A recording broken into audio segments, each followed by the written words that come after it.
పోదురా బాబు పోదు లేపి ఇటు పెట్టినట్టు ఉండాలి అది మామూలుగా ఈ పోరాడికి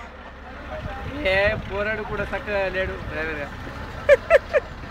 ఏడొచ్చినంత నడిపిస్తుంది కానీ ఇంకా లారీ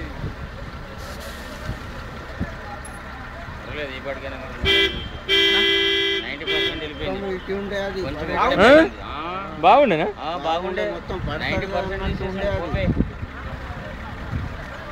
గీడుండే జరిగిపోయింది ఖాళీ మూల దీని మీద 2 పయ్యలు దీని మీద ఉండేట